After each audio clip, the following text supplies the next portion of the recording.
Hi, welcome to week 1 of the Beaming Quilt Sew Along class. I am so excited that you are here joining me as we make our beaming quilts together.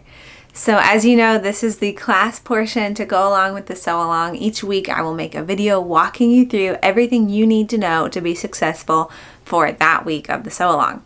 So here we are, week 1. Welcome. I'm excited that you're joining me and making this quilt with me. Week 1 is all about picking out our fabrics and making sure that we get the quilt pattern and that we understand the quilt pattern. So the first thing that you need to do is check out my website for the Beaming Quilt pattern.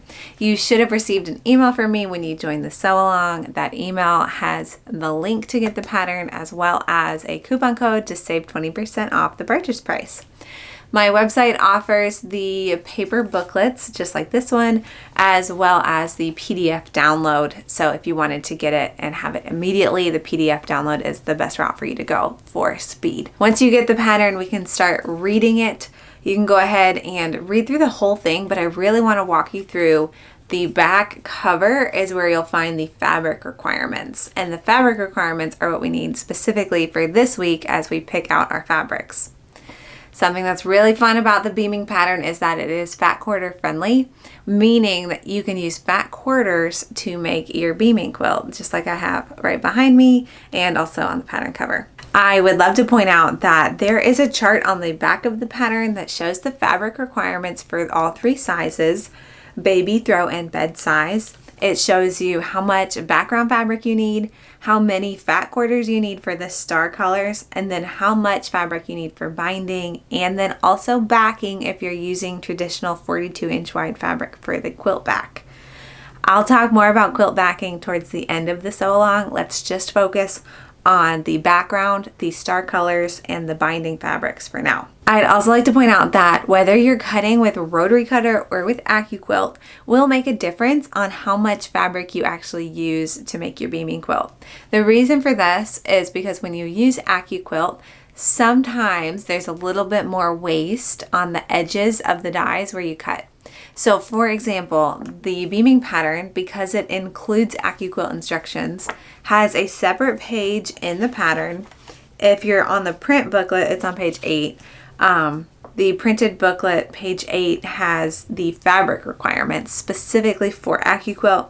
The only difference between AccuQuilt and traditional cutting with fabric requirements is that you'll need a little bit more background fabric to use AccuQuilt, because as I mentioned, there's just a little bit more waste. So for instance, if you're making a throw size, we use 2 3/4 yards for making it traditional cutting, or 3 yards if you're making it using AccuQuilt cutting.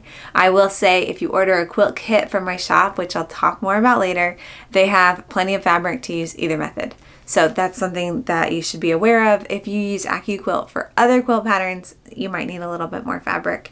And the beauty of buying a pattern that includes AccuQuilt instructions like beaming or some others in my collection is that I always do the math for you as well for AccuQuilt fabric requirements, and they'll always be in the pattern. Something I really love about this pattern, because it's fat quarter friendly, is you also can use the same fat quarters, the same number of fat quarters over on AccuQuilt as well. So the only difference is needing a little bit more background fabric. So for beginners out there, I want to take a moment to cover what a fat quarter is. If you're not familiar with quilting terms, a fat quarter is a cut of fabric. It's a 1/4 yard in square inches, but it's actually a 1/2 yard that's been cut in half on the width of fabric, so that you end up with a piece of fabric that is 18 inches by roughly 22 inches.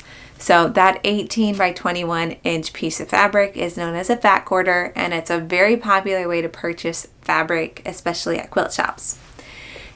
If you want a video guide to help you kind of like learn more about fabric shopping and buying fabric, I actually have a blog post and video tutorial. I will provide a link for you. I will provide a link to that resource for you as well in the description down below, along with tons of other resources too. So definitely check out that description where you'll find a treasure trove of information that'll help you really dive in and get a basic understanding of some of the things that we'll be talking about throughout the class. Now, as you go about picking out your fabrics, I did want to provide some tips and pointers for you that you can kind of take into consideration when picking out your fabrics. You'll see on the cover of the pattern, I used a bunch of different fabrics here. So you'll see there's some yellow, there's some orange, there's some pink, there's a couple different varieties of pinks, and it's all scattered and random, and there's not really rhyme or reason. I just picked colors that went well together, that looked pretty, and then you turn it into a scrappy looking quilt where you just mix and match at random. That's one option, and clearly I love it because I put it on the cover. There are a couple other options as well that you can kind of think through as you decide which fat quarters, which fabrics to use for your quilt. I have the green and blue bundle behind me. This is a kit that you can find in my shop. To make this quilt, you use a bundle like this one, and you'll see it actually has 5 green fabrics and 5 blue fabrics, a mix of solids and blenders. But it's interesting, I wanted to point out there's half green and half blue as the main colors. You don't have to do 2 main colors, but it's what I did for this one. And because I did half green and half blue and kind of a different contrasts and some different colors, I ended up laying out the blocks so that it was always 2 blue across from each other and 2 green across from each other. So each block has 2 green and 2 blue, and it's very strategic in the placement.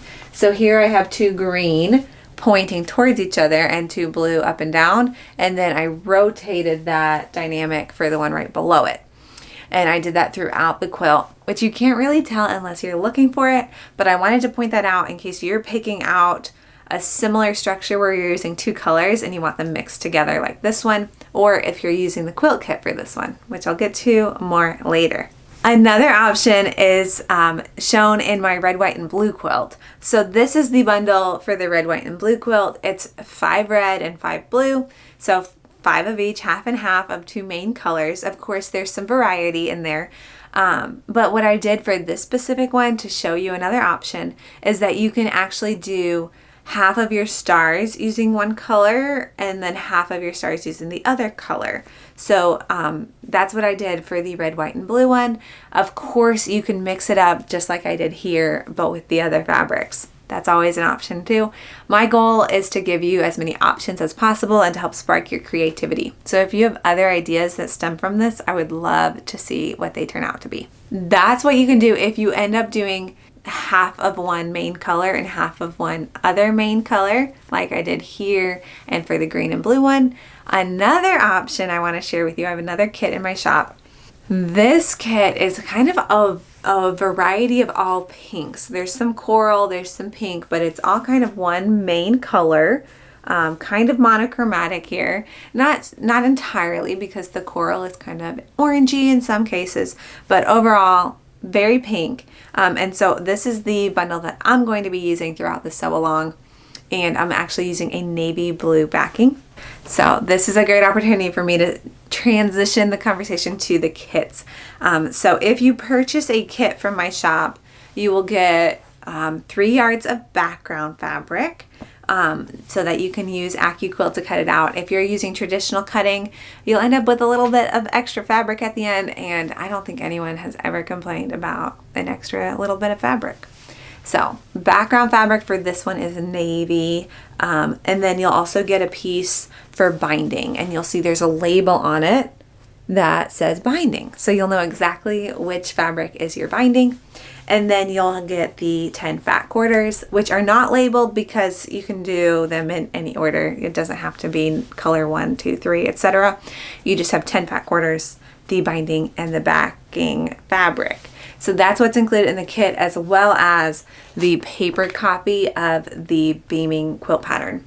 If you do purchase a kit from my shop, but you've already purchased the pattern, leave a note for me or send me an email immediately after ordering the kit to let me know, and I'll do a price adjustment for you. I don't want you to buy the pattern twice, so I'll just leave out the pattern if you've already purchased it and adjust your price accordingly. So that is the navy and pink kit.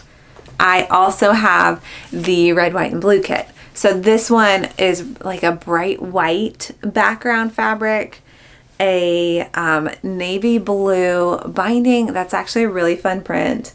And I really love how it turns up in the binding because it's just a little skinny portion of it. It kind of looks like little tiny fireworks when it's real close in the binding. And then, of course, the fat quarter bundle with 10 fat quarters. So that's the red, white, and blue Beaming Quilt Kit, also in my shop. And then the third kit available is this one right behind me. As I'm recording this video, the quantities are very low, so hopefully we'll still have some more when you see this video. But this one is kind of a softer, light gray background fabric, and then a navy blue binding, and then the fat quarters throughout.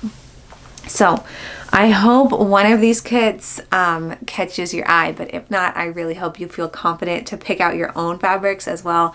This is a really great pattern for gathering your own fat quarters, picking out some of those larger scale prints that maybe really call your name, because it lets you showcase them quite a bit.